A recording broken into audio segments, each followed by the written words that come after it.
먼저 우리 봉독하도록 하겠습니다. 로마서 1장 8절에서 15절 말씀입니다. 오늘 우리에게 주시는 하나님의 말씀은 로마서 1장 8절에서 15절 말씀입니다.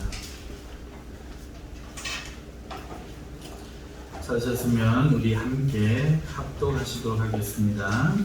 먼저 내가 예수 그리스도로 말미암아 너희 모든 사람에 관하여 내 하나님께 감사함은 너희 믿음이 온 세상에 전파되리로다. 내가 그의 아들의 복음 안에서 내 심령으로 숨기는 하나님이 나의 증인이 되시거니와 항상 내 기도에 쉬지 않고 너희를 말하며 어떻게 하든지 이제 하나님의 뜻 안에서 너희에게로 나아갈 좋은 길을 얻기를 구하노라. 내가 너희 보기를 간절히 원하는 것은 어떤 신령한 은사를 너희에게 나누어 주어 너희를 견고하게 하려 함이니 이는 곧 내가 너희 가운데서 너희와 나의 믿음으로 말미암아 피차 아니함을 얻으려 함이라. 형제들아, 내가 여러 번 너희에게 가고자 한 것을 너희가 모르기를 원하지 아니하노니 이는 너희 중에서도 다른 이방인 중에서와 같이 열매를 맺게 하려 함이로되 지금까지 길이 막혔도다. 헬라인이나 야만인이나 지혜 있는 자나 어리석은 자에게 다 내가 빚진 자라. 그러므로 나는 할 수 있는 대로 로마에 있는 너희에게도 복음 전하기를 원하노라.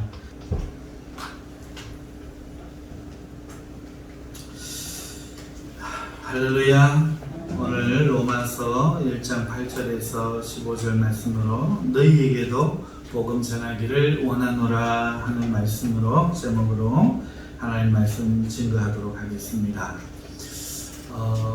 오늘은 강의 형식을 좀 더 취해서 8절 말씀 한번 하고 그 다음에 10절 말씀 2절을 중심으로 하나님 말씀을 전하겠는데, 그럼에도 불구하고 너희에게 복음 전하기를 원하노라 하는 제목을 정했습니다.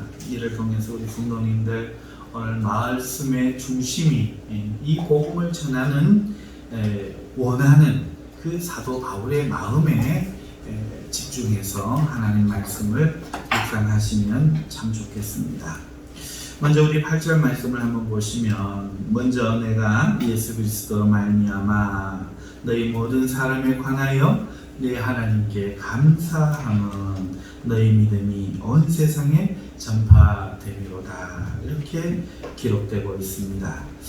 이것은 바울이 로마 교회에 편지하는 것이면서 인사를 한 후에 로마 교회를 향한 자기의 마음을 드러내는 것입니다. 지금 바울에 의하면 감사하고 있는데 로마 교회 성도들 때문에 감사합니다.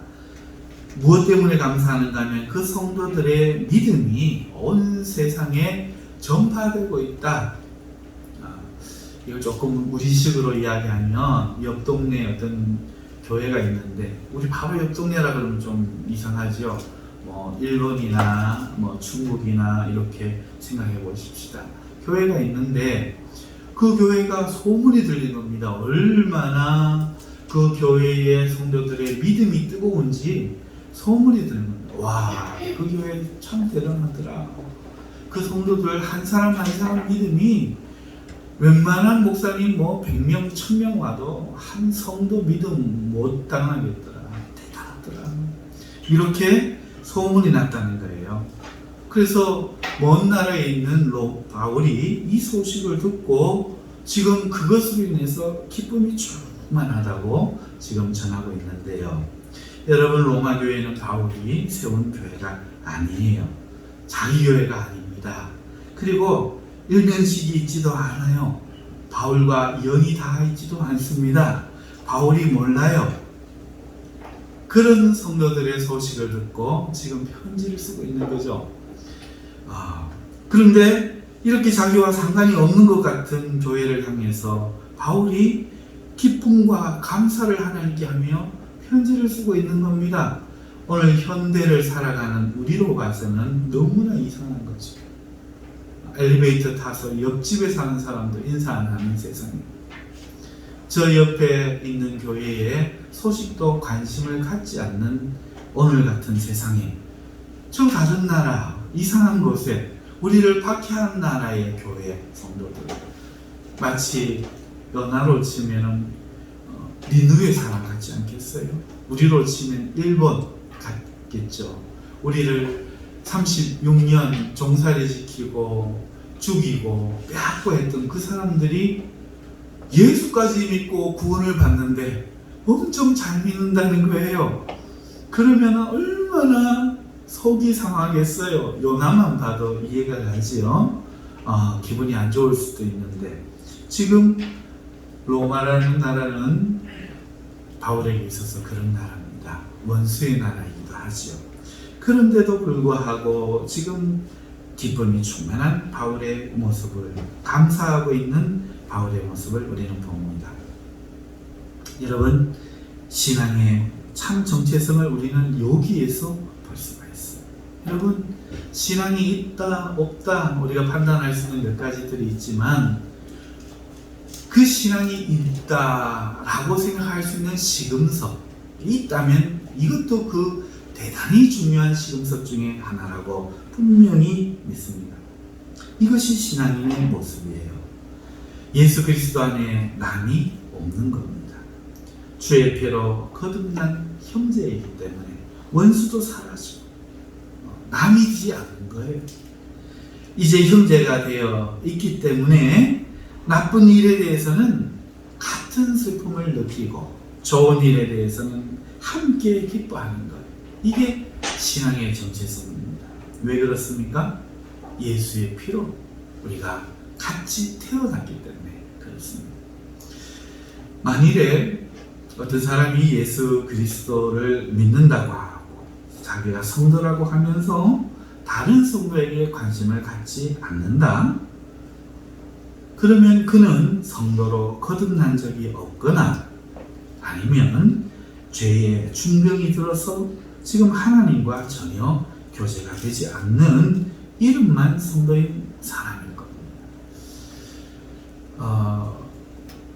가족에게 관심이 없는 사람은 가족이 원래부터 아니었거나 아니면 가족이었다 할지라도 원수가 되어서 그 집을 떠나서 전혀 연락지도 안 하고 사는 사람 아니겠습니까? 똑같은 거죠. 하나님 나라의 형제된 가족을 사랑하는 것이 이와 같은 겁니다. 단언컨대 예수님을 믿는 다른 성도에게 관심이 없는 사람은 하나님의 백성이 아니고, 또 백성이라 하더라도 이미 백성이 아닌 것 같은 유명무실해진 사람일 뿐입니다. 예수님의 이름을 믿고 그 이름 안에서 거듭난 사람은 그 거듭남의 기쁨을 압니다. 그 기쁨이 무엇인지를 알아요. 어떠한 죽음, 어떠한 저주, 어떠한 악조건 속에서, 정말 그 허무함과 썩음 속에서, 얼마나 나의 이 더러운 죄성 가운데서 구원받은 것인 것을 알기 때문에 그 기쁨을 함께한 형제를 반가워하지 않을 수 없는 거예요. 반드시 그렇게 되어 있습니다. 그렇지 않으면 죄사함을 받아본 경험이 없거나 완전히 잊어버리고 이제는 또 죄를 짓고 있거나 둘 중에 하나라는 거죠. 무엇보다도 성도가 다른 성도를 향하여 기뻐하는 것은 믿음에 관한 부분이에요. 믿음에 속해 있는 거예요. 행위예요. 이것이 아주 흔한 예입니다. 보기 드문 새로운 이론이 아니라 이것은 정말이지 너무도 쉽게 볼 수 있는 것입니다. 믿음이 있는 곳에서 말이죠. 여러분, 예를 들어 보십시다. 신앙이 아주 뜨거운 어떤 성도가 있습니다. 그 성도가 받은 은혜를 하나님 앞에, 성도 앞에 간증하는 것을 혹시 듣는 기회가 있다면, 여러분, 그 사람이 듣는 사람이 성도라면 누구나 그 간증을 들으면서 가슴이 뜨거워집니다. 가슴이 뜨거워질 뿐만 아니라 그런 간증을 하는 사람에 대해서 좋아하는 마음이 생기죠. 호감이 생깁니다. 기뻐지는 거죠. 저 사람 누군가? 저 사람 참 만나고 싶다. 축하하고 싶다. 그리고 자신도 그 사람과 같이 되기를 마음으로 사모하게 되지. 이것이 자연스럽지요. 이거 안 경험해 보신 사람은 없을 거예요. 오늘 내가 정상적으로 믿음 생활을 하고 있을 때는 그와 같은 형제의 이야기를 들을 때 이와 같은 현상이 자연스럽게 일어납니다. 하나님을 아예 믿은 적이 없고 성령으로 거듭난 적이 없는 사람은 저 사람 왜 저래?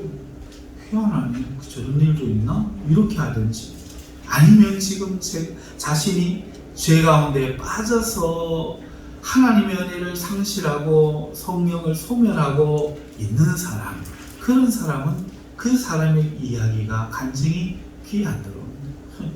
심한 예수 믿나? 아이고, 저 때가 좋은 거다. 이러고 있는 거죠. 그러니까 이것은 믿음에 속해 있는 사람이라면 당연히 일어나는 거예요. 다른 형제를 사랑하고 그 형제의 믿음의 이야기를 기뻐하는 것은 이 사실이 맞죠. 여러분, 신앙이라는 게 뭡니까? 한번 생각을 해보세요. 육체 가운데서 아버지 누구, 어머니 이름 누구, 그 사이에서 태어난 우리들이 그냥 살다가 죽으면 영원히 지옥 가는 거 아닙니까? 그런데 신앙은 그 과정 가운데 예수 그리스도에 대한 그 씨가 있는 복음을 듣는 거죠. 그 씨 있는 복음이 우리 귀에 들려서 마음밭에 심어지면 오늘 우리는 거듭나는 겁니다. 거듭나서 태어나는 거죠. 태어나니 형제가 있어서 사랑하는 가족이 되는 겁니다. 창조과학계에서 김명현 박사가 이것을 남자와 여자의 결혼에 의해서 태어나는 아이의 비유해서 이 구원을, 거듭남을 설명하는 것을 제가 소개한 적이 있는데요. 여러분, 우리 이 자리에 계신 모든 나이가 많고 적은 여성들은 하나님의 복을 받은 사람들입니다. 그래서 비단 태초에는 아담에게 선악과를 따먹게 하는 역할을 했지만 그 이후에는 남자들을 구원하는 역할을 여성들이 맡았죠. 이 여성들에게 하나님이 주신 생명의 복이 있습니다. 그것이 바로 여성들이 가지고 있는 난자라는 것이죠. 여러분, 이 난자가 여성들의 몸에서 완전한 사람이랍니다. 우리 같은 사람이 아니고 생명체라는 거죠.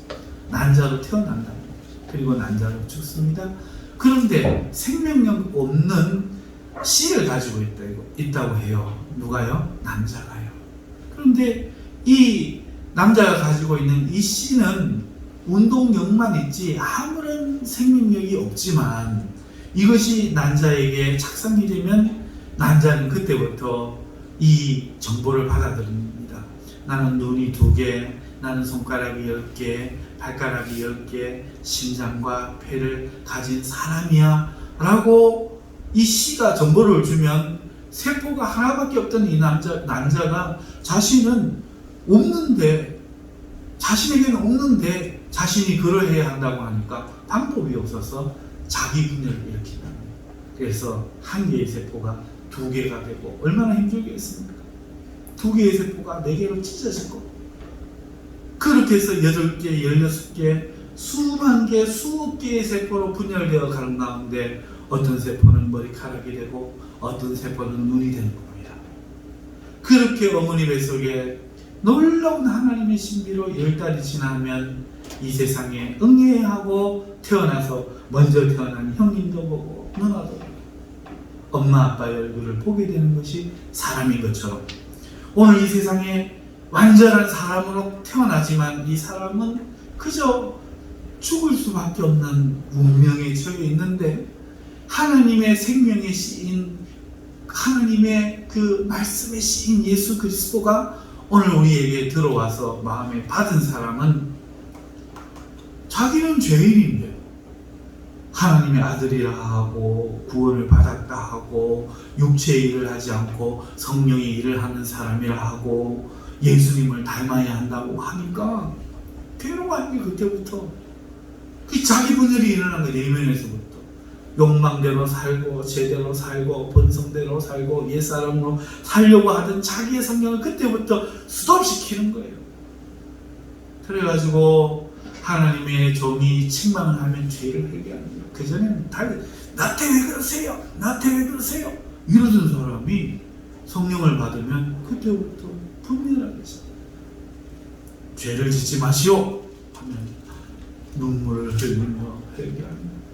죄를 지을 수밖에 없는 자기의 연약성, 이게 분명한데 사람은 다 그런데 그전에 같으면 사람이 그런 거잖아요 라고 하다가 이제는 나 같은 죄인 하나님 구원해 주옵소서 가슴을 치며 회개하기 시작합니다. 그러다 보면 어느새 성경도 모르고 뭐 가진 것도 없고 그런데 어느 날 보면 천사의 얼굴을 하고 말없이 자연하시 교회에 있는 듯 없는 듯 아니지만 하나님 얼굴을 하고 하나님 나라의 기쁨을 그 가슴에 있는 거죠. 그러나 이것이 변하지 않은 사람, 그 사람들은 교회 와갖고 말도 많고 뭐 자기가 알아서 뭐 한다고 하고 그래봐야 교회 분란만 일으키고 그리스도의 향기 하나도 못 나타내고 자기의 생각대로 자기 소견에 옳은 대로 살다가 이 교회 저 교회 떠돌다가 결국은 부평지처럼 사라져가는 것이 인생 아닙니까? 그러므로 10달을 지나서 태어난 아이가 가족을 만나는 것처럼 이러한 과정을 통해서 성령 체험을 통해서 거듭난 사람들은 그 거듭난 사람들의 얼굴을 보고 기뻐하는 거지. 할렐루야, 복이 있도다. 내 형님이시구나, 내 누님이시구나. 기뻐한다는 거죠. 관심과 사랑이 없을 수 있다는 거예요. 아직 거듭나지 않았거든. 거듭나야 되는 소문만 들었지 그것을 자기 것이냐 착각하지 사실은 거듭나지도 않았거든. 아니면 한번 거듭났지만 너무도 무서운 하나님 앞에 죄를 지으며 하나님과의 교제가 끊어져서 형제에 대한 사랑을 못 느끼는 자일 뿐입니다. 여러분, 예수님도 단 하나의 계명만을 주셨어요. 예수님이 말씀하시잖아요. 나의 계명을 지키는 자라야 나를 사랑하는 자니요 나도 그를 사랑하리라. 여러분 보세요. 여기에 우리 신앙의 본질이 있는 거예요. 예수님은 내 계명은 너희가 서로 사랑하는 것이라 이렇게 말씀하셨어요. 내 계명, 너희가 서로 사랑하는 그 계명을 지키는 자라야 나를 사랑하는 자니 나도 그를 사랑하겠다. 이렇게 말씀하신 겁니다. 예수님을 믿는 자가 그렇기 때문에 형제를 사랑하지 않고 혼자만 나는 예수님을 믿습니다. 이렇게 주장하는 것은 성경에는 없는 신앙입니다. 이건 말이 안 되는 신앙인 거죠. 예수님을 구주로 믿고 기도하며 교회에 다니되 다른 형제들과 영적으로 사랑으로 엮이지 않고 홀로 신앙생활을 하고 있다? 이건 이단이에요. 그리스도인이 아닙니다. 교회는 원래 그런 게 없어요. 형제를 사랑하지 않으면 예수님을 사랑하지 않는다고 분명하게 하나님의 아들이신 예수님 자신이 선언하고 있기 때문에 나와 상관없다는 거예요. 예수님을 사랑하지 않는 사람이 어떻게 예수님을 믿는 사람인가? 예수님을 사랑하기 때문에 다른 형제를 사랑해야만 하는 것입니다. 신앙은 결단코 개인적인 것이 아니라 반드시 공동체적인 거예요. 이걸 우리가 반드시 알고 명심해야 합니다. 여러분 보세요. 하나님은 창조하시며 사람을 만드셨는데 그때 개인으로 만드셨죠? 아니요. 처음부터 공동체로 지으셨어요. 남자와 여자로 지으셔서 공동체가 되게 하셨고 그 가족을 통해서 온 세상이 존재하게 하신 것입니다. 이게 하나님의 원리입니다. 심지어 하나님 자신도요, 개인으로 계신 적이 한 번도 없어요. 하나님은 성부, 성자, 성령, 삼위일체 하나님으로 계신 거룩하신 하나님이세요. 하나님도 개인으로 오늘 아버지 저 혼자의 시간을 좀 갖고 싶으니 아버지 오늘은 좀 혼자 있읍시다. 이런 적이 없어요. 이거는 죄에 있는 마귀의 세계에나 있는 겁니다. 놀랍게도 그것이 사실입니다. 그러면서 예수님은 아버지를 위하고 성령님은 예수님을 위하고 성부 하나님은 그 성령님을 위한 것이 성경에 드러났잖아요. 하나님의 나라는 한 번도 공동체가 아닌 적이 없습니다. 한번 생각해 보세요. 에덴 동산에서부터 그랬지요. 여러분, 세상에서부터 구원할 때 노아의 식구들이 그랬습니다. 그리고 아브라함을 통해서 하나님이 구원을 주시기로 작정했던 그때도 이 아브라함을 통한 그 부르심은 유대 나라, 민족으로 이루어졌죠. 그 어떤 순간에도 하나님이 개인으로 대하신 적이 없어요. 심지어 구약에 그 많은 선지자들이 있었지만 그 선지자들을 부르셔서 너하고 나하고 개인으로 잘 교제하고 살자 이런 적이 없고, 개인을 부르신 이유는 반드시 공동체에 가게 하기 위함이었습니다. 또 모세와 같은 지도자를 세워 공동체를 구원하시는 거죠. 하나님의 법은, 하나님의 율법은 개인에게 주신 적이 없어요. 공동체가 그릇된 길을 가지 않게 바른 길을 가게 하시기 위해서 주신 공동체를 위한 법이었습니다. 하나님은 자신을 이스라엘의 하나님이라 말하고 있어요. 보세요. 나는 아브라함만의 하나님이다 말한 적이 없고 이삭과 야곱의 하나님이라 말하면서 공동체를 이야기하고 있어요. 하나님은 하나님 나라 왕국의 하나님이라고 말하고 있지 않습니까? 예수님도 뭐라고 이야기했어요? 우리나라 성경에는 회개하라 천국이 이렇게 있지만 킹덤 갓 오브 갓, 하나님의 왕국의 왕국.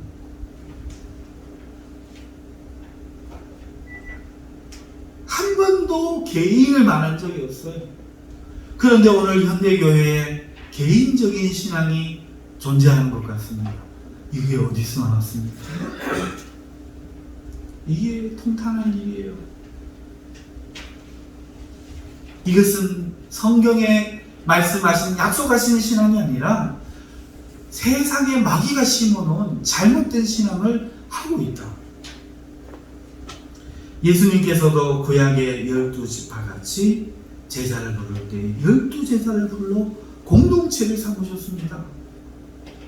그의 죽으심도 어느 한 개인을 위한 것이 아니었어요. 그가 그를 믿는 모든 사람을 위해서 죽어주신 겁니다. 뿐만 아니라 그는 승천하셨는데, 승천하시면서 뭐라고 이야기합니까? 너희가 거할 집, 그러니까 공동체가 거할 집을 지으러 갔다 말씀하셨고, 그는 오실 때 왜 오시게 됩니까? 그를 기다리는 이 약속 공동체를 하늘로 들리게 하시려고 오시는 거예요. 그리고 그 공동체가 거할 예루살렘 성으로 맞이하여 주시는 거죠. 한 번도 개인의 신앙을 성경에 말한 적이 단언컨대 단 한 번도 없습니다. 그의 이름으로 오신 성령님은 120 제자들이 모인 마가다락방 공동체 모두에게 임하신 겁니다. 성령께서 오신 날이 우리가 오순절이라고 하잖아요. 이 오순절은 이스라엘 백성이 애굽에 있을 때 함께 구원을 받은 그 6월절의 초실절로부터 50일째 되는 날이에요. 77절이라고도 부르는 이 날은 모세가 율법을 받으러 시나산에 올라간 날입니다.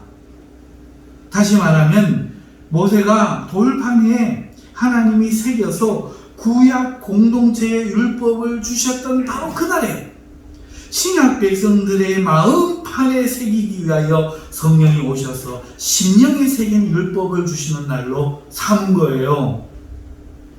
단 한 번도 개인을 이야기한 적이 없다는 겁니다. 어디에 있을까요?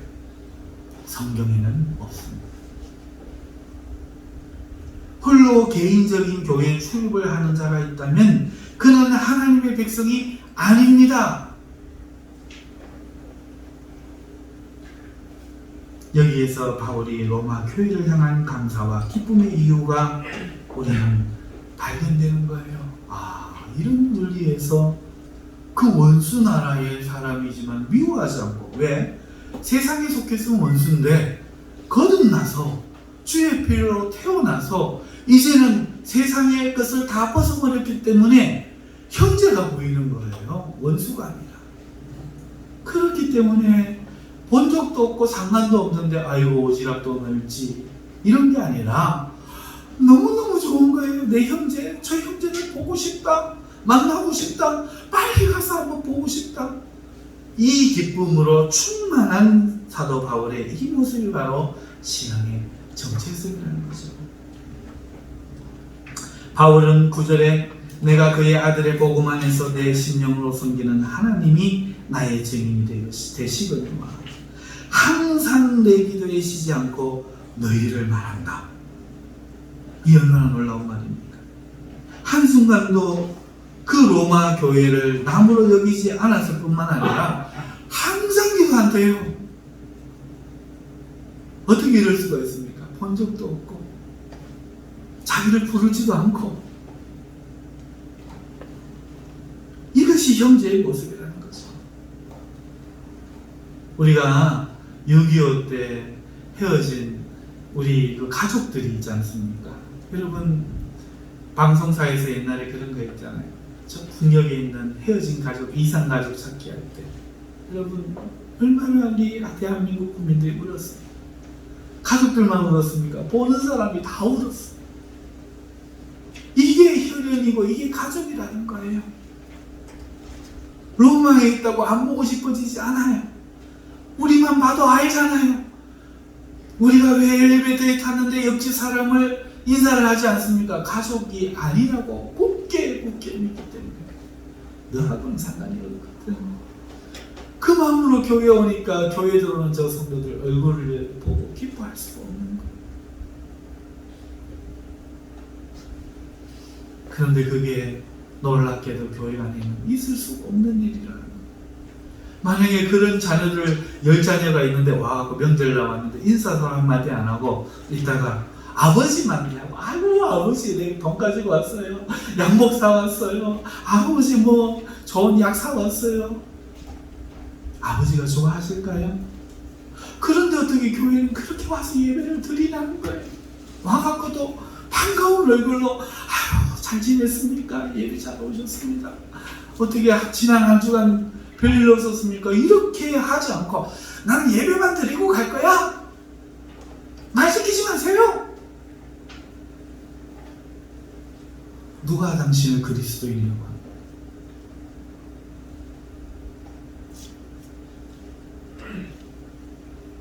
제 이야기를 분명히 들으십시오. 당신은 죽어 있는 사람.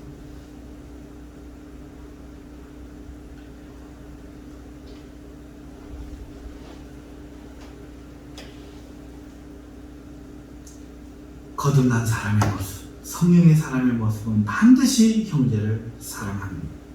그리고 형제를 위해 기도하는 겁니다. 이것이 우리 교회가 날마다 성도들에게 중보기도를 하게 하는 이유예요. 형제를 사랑하지 않으면 안 되는 거기 때문에 그렇습니다. 이유가 없어요. 바빠서. 말이 안 됩니다. 다른 형제를 사랑하고 관심을 갖지 않으며 기도해 주지 않는다면 이거는 심각한 일임을 깨달아야 돼요. 형제가 잘못 가는 것을 보고도 아유 너무 일이 뭐 간섭하나 냅둬 사탄아 물러가시오. 너무 신앙에 상관하지 마세요. 마귀야 떠나가라. 형제가 잘못되는 거 보면 어느 형제가 너무 상관하듯이 가만히 있습니다.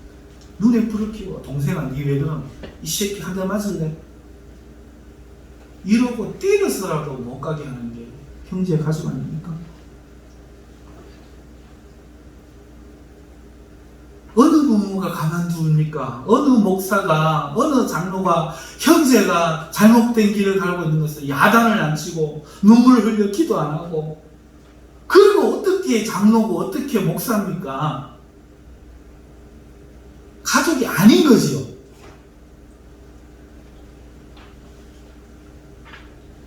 사랑하는 성도 여러분, 이게 우리의 모습이라면 우리 회개합시다. 우리 회개합시다. 우리는 하나님의 가족이 된 사람들, 형제가 된 사람들입니다.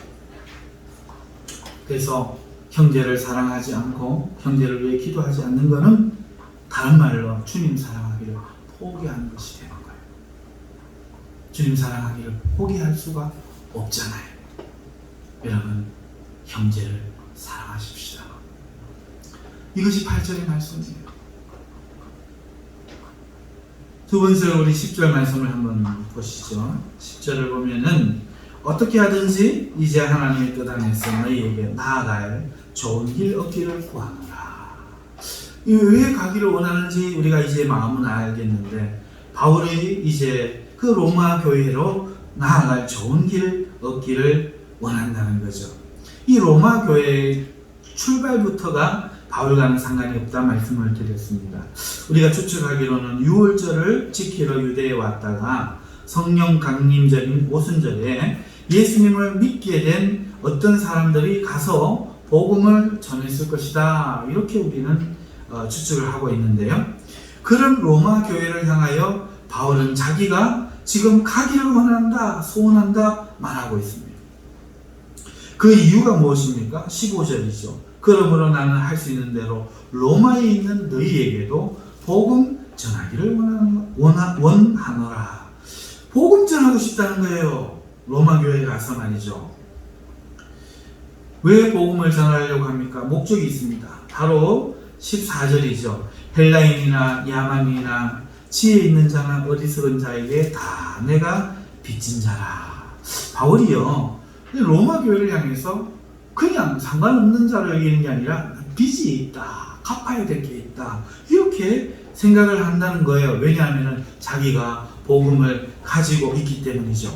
그런데 여러분 보시면요, 13절을 보시면요, 형제들아 내가 여러 번 너희에게 가고자, 한 번이 아니에요, 여러 번 가려고 했다는 거죠. 가고자 한 것은 너희가 모르기를 원하지 아니하노니 이는 너희 중에서도 다른 이방인 중에서와 같이 열매를 맺게 하려 함이로되 지금까지 길이 막혔도다.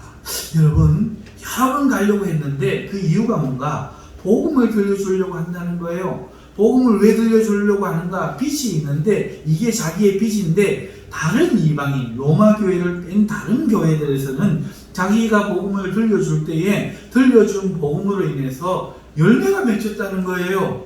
그러니까 이 열매가 로마 교회에도 맺히기를 원해서 유익이 있기 때문에 가기를 원한다, 이렇게 말하고 있습니다.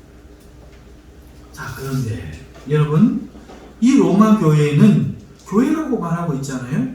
그러면 예수님을 믿는 사람들인가요? 안 믿는 사람들인가요? 놀랍게도 말이 안 되는 거예요. 로마 교회는 이미 예수님을 믿고 있는 거죠.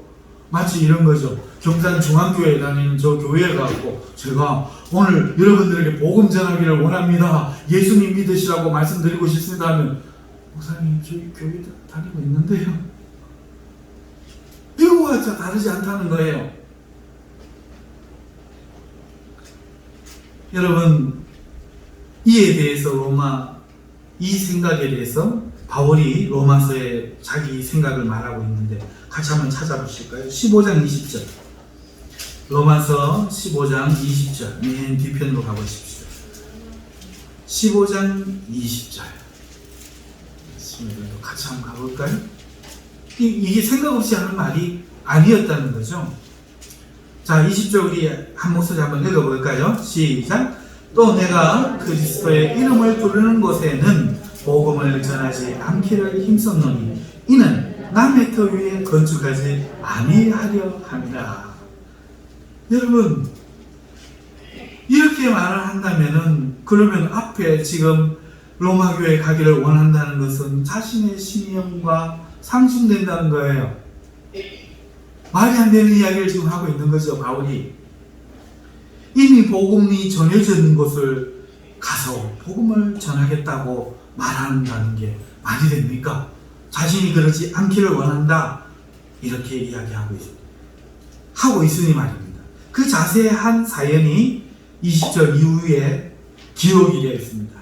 여러분, 젊으신 분들은 눈으로 한번 보셔도 좋고요, 제 이야기를 들으시고 따라오셔도 좋습니다. 바울은 자신의 신념 때문에라도 로마의 교회 가기를 여러 번 포기했다, 이렇게 말하고 있어요. 그런 이유로 내가 너희에게 가려 하던 것이 여러 번 바뀌었더니, 이 말은 복음 전한 곳에 또 복음 전하는 것이 과연 맞나, 아니면 아직도 복음을 듣지 못한 곳에 내가 가야 하나 생각을 했더니, 듣지 못한 곳에 가는 것이 급하기 때문에 거기에 가다가 보니까 지금까지 여러 번 못 갔다, 이 이야기를 지금 하고 있다는 거죠. 하지만 이제 자기가 사역하던 곳에 복음이 다 전해졌다고 말합니다. 23절 보세요. 이제는 이 지방에 일할 곳이 없고, 복음을 다 전해버린 거예요. 이제는 처음 예수님 소식을 듣는 곳이 없어요. 그러니까 이제는 가고 싶다는 거예요. 이제서야 갈 수 있는 시간이, 급함이 사라지고 두 번째인 것이 있다는 것이죠. 그래서 이제 복음을 전하려고 하는데, 복음이 아직 못 들은 곳이 있네요. 거기가 어디냐? 여러 해 전부터 언제든지 서바나로 갈 때에, 여러분, 서바나는 스페인입니다. 스페인은 아직 복음을 듣지 못했다는 거예요. 그런데 그 스페인을 향해 가는 길에 이탈리아, 로마가 있는 겁니다. 그러니까 지금도 못 간단 말이지. 간다면은 내가 스페인에 가서 먼저 복음을 전해야 되겠다. 그런데 가는 길에 너희에게 가기를 바라고 있었으니 23절에 이렇게 기록한다. 그런데요, 이것도 지금 안 되는 거예요. 이로 인해서 가려고 했는데, 여러분, 예루살렘 교회가 기근이 든 거예요. 기근이 들어버렸어요. 이게 시작한 일 아닙니까? 성도들이, 예루살렘 성도들이 지금 어떤 일을 당하고 있습니까? 핍박을 받고 있잖아요. 박해를 받고 있잖아요. 안 그래도 굶어 죽을 판인데 기근이 들어서 굶어 죽을 판이에요. 그러니까 이 소식을 들은 유럽 교회들이 어떻게 하냐, 헌금을 한 거예요. 헌금을 해갖고 바울에게 맡긴 거예요. 바울이 지금 스페인 가고 싶어도 못 가요. 이거 들고 대표로 어디로 가느냐? 예루살렘, 유대나라로 가야 되는 거예요. 가서 지금 울고 있는 그 형제들을 먹이지 않고서야 무슨 복음 전하는 게 또 있을 수 있겠느냐? 있는 형제도 안 사랑하고 무슨 형제를 또 만드냐, 이거죠. 이게 신앙의 모습이라는 겁니다. 저 교회, 우리 교회가 남이 아니에요. 모든 교회는, 저 교회는 목사님이 밥은 굶고 있지 않나? 복음은 전해지는가? 전도 용품은 있는가? 이래야 되는데, 교회가 들어서면서도 50m 간격으로 들어서지 마세요, 이런 룰을, 인간적인 룰을 지켰는데도 오면서도 인사도 안 하고 왔는데, 말 왔노? 이 상도덕도 없는 것들, 이게 교회입니까?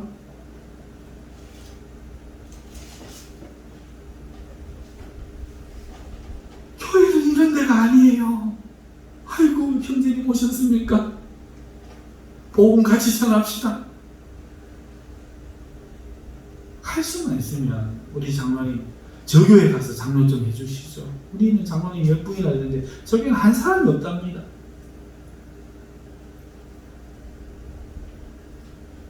여러분, 그럴 수는 없는 거예요. 지금 바울이 그런 거죠. 유대를 향해서 이 바울이 복음을 전한 이 유럽의 교회가 예루살렘을 보면서 지금 그런 마음인 거잖아요. 그 소식을 듣자 마음이 녹아내리는 거예요. 어떡하노? 우리 형제들 굶고 있단다. 밥이 입에 넘어가나? 이래갖고 밥 안 먹고 헌금을 하는 거예요. 그래가지고 그 돈을 가지고 지금 예루살렘으로 예루살렘 성도들을 섬기기 위해 가려고 지금 하고 있다는 거예요. 그러면서 바울이 지금 무슨 이야기를 합니까? 내가 이 일을 하고 난 후에 그 다음에 서가나로 가야 되겠는데 그때 너희 교회에 한번 로마 교회에 한번 들려보고 싶다. 이 이야기가 15장 이야기인 거예요. 그러면서 시간이 연기가 됐으니까 이 급한 마음이 이 안타까운 마음이 로마서를 쓰게 하는 거예요. 보세요. 이거 그냥 한번 마음먹은 거 아니잖아요.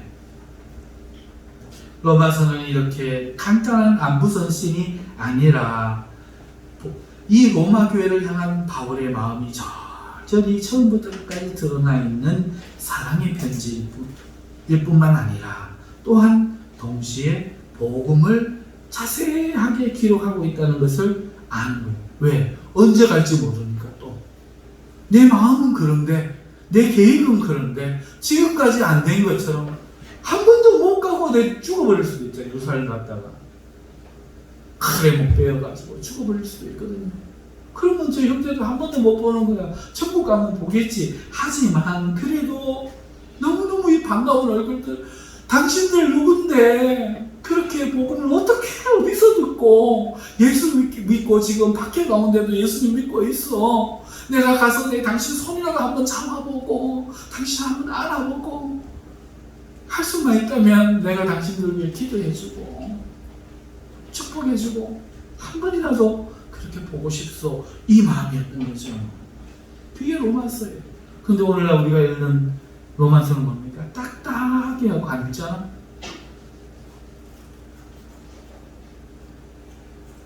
형제를 향한 이런 사랑의 마음을 못 느끼고 있는 거예요.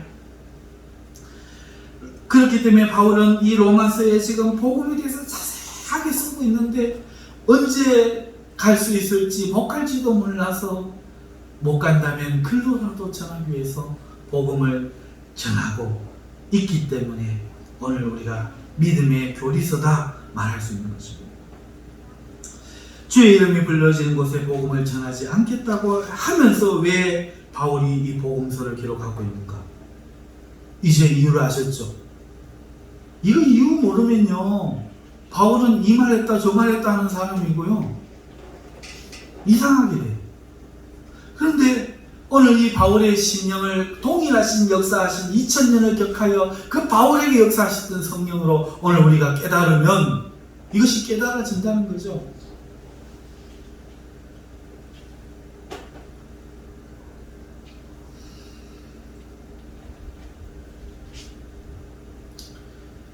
여러분 우리가 11절에서 오늘 우리가 읽었던 11절에서 1장 11절에서 이 바울의 마음을 읽을 수 있습니다. 내가 너희 보기를 간절히 원하는 여기서 간절히가 어떤 의미인지 아시죠? 간절히 원하는 것은 어떤 신령한 은사를 너희에게 나누어 주어 너희를 견고하게 하려 함이니 바울은 자신에게 신령한 하나님의 말씀의 은사가 있음을 알고 있습니다. 그렇기 때문에 그것이 어떤 기능을 하는지를 잘 알고 확신하고 있어요. 그래서 하나님의 그 말씀, 성도로 하여금 믿음이 견고하게 하는 그 기능이 있는 이 말씀, 이것을 들려주고 싶은 거예요. 왜냐하면 믿음은 들음에서 나기 때문에 그런 거죠. 단순한 예수 그리스도라는 복음만으로도 누구나 구원을 받을 수는 있지만 그의 믿음이 단단해지고 하나님께 받을 만한 산제사가 되기 위해서는 복음에 깊이 있는 하나님의 말씀을 들어야 하기 때문에 바울은 그것을 들려주고 싶은 거예요. 이것이 우리가 주일마다 예배를 드리면서 오늘 말씀을 듣는 이유이잖아요. 예수는 이미 다 믿고 있는데 말이에요. 바울은 형제된 로마 교회를 향한 사랑 때문에 그들의 믿음을 위하고 싶어서 그들에게 향하고자 하는 것이지 남의 터 위에 무엇을 세우기 위함도 아니고 자신의 이름을 알리기 위함도 아니고 오지랖이 넓어서 그곳에서도 자기 일을 하기 위함도 아니고 자신의 터전을 거기에 마련하거나 나중을 위해서 예배하기 위함도 아닙니다. 그가 원하는 것은 그들의 믿음이 13절에 기록한 것 같이 열매 맺기를 바라세요. 8절 강의에서 이미 한번 말씀드린 바와 같이 성도가 성도를 보고 기뻐하는 것은 믿음의 그 본질이기 때문에 그런 겁니다. 여러분, 우리가 성도를 향해 기뻐하는 것은 바로 이 믿음이기 때문입니다. 한번 생각을 해보세요. 여러분, 어떤 형제가 같은 교회 다니는 형제가 돈을 많이 벌게 되었다 하는 이야기를 듣습니다. 갑자기 어디에 합격해서 출세를 하게 되었다. 여러분, 이야기를 들을 때 싫지는 않지만 그게 큰 기쁨이 되지 못해요. 반면에 믿음의 열매를 맺고 온 세상에 소문이 나는 그런 이야기를 들을 때는 없습니다. 진정으로 기뻐하는 거죠. 왜 그렇습니까? 모든 성도는 세상에 대해 미련과 소망을 버렸기 때문에 그렇지 않습니까? 이제 믿음의 일은 현실이고 금은 보화와 같지만 세상의 돈과 세상의 명예는, 출세는 아무 상관이 없다고 느끼기 때문에 그런 거예요. 그래서 형제가 그렇게 돼도 그건 별로 싫어까지는 아니지만 별로 기쁘지 않아요. 하지만 믿음의 고백하는 걸 볼 때 눈물이 나고 할렐루야 소리가 터져나옵니다. 근데 이 오늘날 이 형제, 우리 교회의 아픔이 되어버렸어요. 현대교회의 아픔이 되었어요. 교회에 와서 성도들이요, 아무도 믿음 이야기를 하지 않고 있어요. 어떤 성도가 돈을 사랑하며 세상에 발을 걸치고 있었는데 이번에 주님을 만나고 완전히 변하여 새 사람 되었다고 기뻐하는 그 성도들의 무리의 이야기들이 이제는 사라져버린 거예요. 오히려 교회에 와서 골프 이야기, 정치 이야기, 주식 이야기를 하는 거예요. 자녀들 대학 가는 것 때문에 같이 고민하고 있어요. 병드는 것 때문에 성도들이 근심하며 서로 이야기해요. 여러분, 옛날처럼 암말기 확증을 받은 어떤 성도가 이제 내가 육체의 옷을 벗고 하나님께 가게 되었다고 기뻐하는 모습은 이제는 성도들에게 상상조차 할 수 없어요. 주님을 위해 살다가 세상에서 이런저런 손해를 볼 수밖에 없는 것 때문에 하나님께 받을 상급 쌓여 있음을 인해서 자기의 가난을 기뻐하는 이런 이야기, 이런 것을 보고 가난해진 성도를 향해서 아우 복되다, 어째 그런 믿음이 있노, 박집사, 김집사, 왜 그러노? 이런 이야기는 이제 교회에서 사라져버렸어요. 오늘날 성도들은 하늘이 복음이 아니라 이 땅이 복음이 되어버렸어요. 오늘날 성도들의 모습은 어떻습니까? 돈을 벌지 않으면 죽을 사람들처럼 여기서 직장을 가는 거예요. 하나님만 믿으면 죽는 게 아니라 돈을 벌지 않으면 죽을 것 같이 여겨요. 삶에 돈을 버는 직장이 우선이 되어버렸습니다. 마찬가지로 좋은 직장에 들어가기 위해서 대학 시험, 좋은 대학에 들어가야 되니까 이 대학 시험을 앞둔 학생들은 주의를 지키지 않게 되었고 이것은 교회에서도 당연지사가 되었어요. 고상은 안 나온다는 거예요. 그런데 이게 교회가 이걸로 인해 아파하지 않아요. 가슴 아파 울지 않습니다. 어느 장로가, 어떤 목사가 거적대기를 밑에 깔아놓고 앉아가지고 하나님 불쌍히 여기소서 그럽니까? 어느 집사가 장로님이 오셔갖고 당신의 아들을 지금 어디에 가게 한 거요? 라고 하면 지금 무슨 얘기 하세요? 이래버린다고. 바울이 로마 교회의 믿음이 온 세상에 퍼진 소식을 들었다 할 때 그 소식이 뭐겠어요? 여러분, 틀림없이 로마 황제의 핍박과 박해 가운데 굴하지 않고 예수를 믿으며 믿음을 지키기 위해 기꺼이 순교했다는 소식을 들은 거 아니겠어요? 안 두려워하더라. 죽인다 했더니 죽어버리더라. 이 이야기가 전해졌다는 걸 거예요. 좋은 대학 갔다더라. 로마 황제에게 충성해갖고 득세했다더라. 이런 이야기는 절대로 아니었을 겁니다. 바울이 말하는 이방인들에게 맺힌 믿음의 열매가 무엇이었어요? 바로 이러한 순교와 박해로 인한 환난을 이겨내고 죽어가는, 참아내는 그 열매가 아니었겠습니까? 그런데 오늘 우리는 무슨 소식을 듣고 있어요? 교회가 부흥했다는 소식, 새로 세웠다는 소식, 우리 교회 오면 대박나고 잘 된다는 소식. 이제 현대교회는 예수님을 믿다가 믿음을 지키고 죽어야 한다고 더 이상 자녀들에게 교육하지 않아요. 우리의 슬로건은 뭔지 아세요? 우리 교회 오세요. 행복이 시작됩니다. 우리 교회 오시면 문제가 해결되고 자녀들이 잘 됩니다. 하나님은 당신을 향한 계획을 갖고 있습니다. 하나님을 만나세요. 이러고 있다고.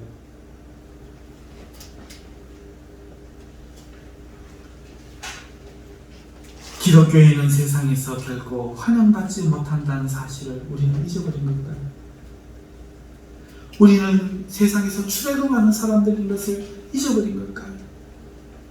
예수님께서 마태복음 10장 24절에 제자가 그 선생보다 또는 종이 그 상전보다 높지 못하나니 제자가 그 선생 같고 종이 그 상전 같으면 족하도다. 집 주인을 바알세불이라 하였거든 하물며 그 집 사람들이라 하셨습니다. 예수님이 이 땅에 있을 때 예수님 선생이잖아요. 근데 우리는 제자잖아요. 그 선생이 제자보다 상전 아닙니까? 그런데 우리가 예수님만 같으면 얼마나 좋겠습니까? 하지만 그 예수님조차도 바알세불이라 했는데 오늘 우리를 세상이 가만두겠습니까? 세상은 미워한다는 거예요. 예수님을 바로 믿으면 세상에서 미움을 받을 수밖에 없어요. 하지만 현대교회는 더 이상 이 세상의 박해를 가르치지 않아요. 세상에서 잘 되는 길을 가르쳐요. 여러분, 다른 길을 가고도 구원을 받을 수 있습니까? 자기가 믿으려고 믿으면 믿음이 되는 겁니까? 법대로 등기하지 않아도 하나님 인정합니까? 이제는 교회 와서 예배 드리기를 원하는 교회가 되었고 그렇게 예배만 드리고 가면 더 이상 아무것도 요구하지 않는 교회가 되어버렸어요. 그리고 그걸 맞다는 거예요. 성도들도 목사님 신경 쓰지 마세요. 간섭하지 마세요. 신방을 오시겠다니 웬 말입니까? 너무 내 속마음을 가지고 왜 가세요? 이런 교회가 됐어요. 그거는 심리 상담소에 가야죠. 심리 상담하는 데 가갖고 내 억울한 마음, 속상한 마음, 인정받고 싶은 마음 위로받아야죠. 교회는 와서 내 죄됨을 드러내고 회개하고 고치는 것 아닙니까? 내 문제가 무엇인지가 드러나지는 것 아닙니까? 여기 와서 인정받으려고 하는 게 이게 얼마나 이게 정신이 없는 일입니까? 요한계시록에 말하는 것처럼 헐벗은 자가 되었으나 알지 못하고 눈먼 자가 되었으나 보지 못하고 교회 와서도 칭찬받으려고 교회에 와서도 내가 잘났다 소리를 듣고 싶어요. 말씀을 맺습니다. 여러분, 바울이 왜 복음을 전해야 합니까?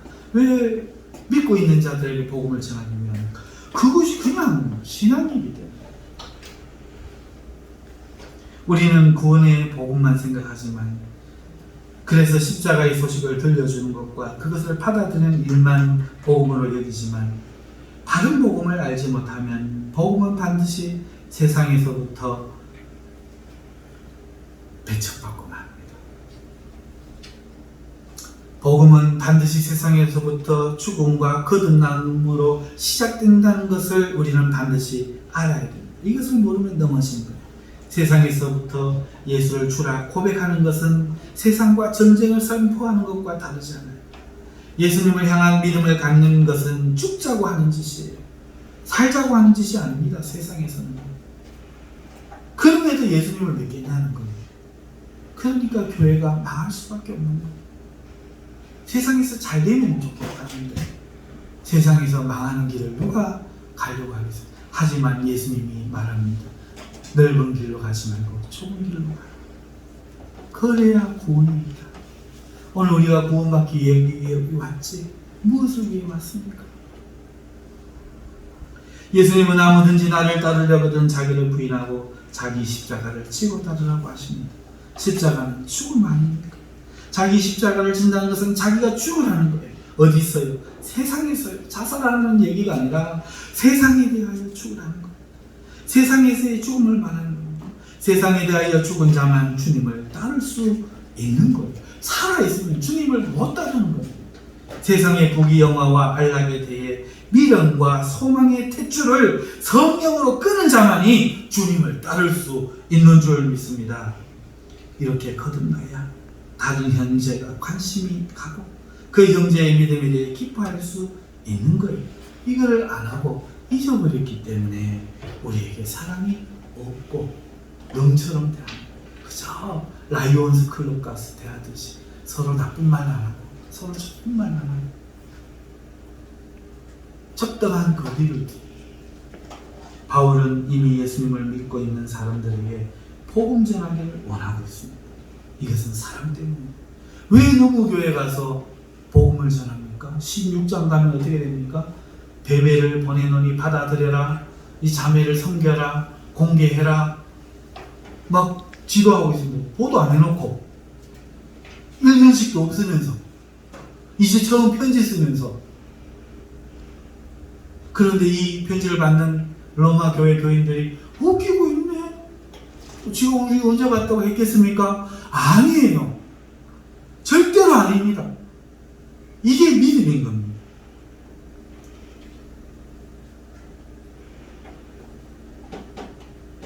오늘 우리는 예수님을 믿는 사람들, 이 복음을 우리는 받아들여야 돼요. 여러분이 기꺼이 받아들여서 구원에 이르시기를 주님의 이름으로 축원합니다.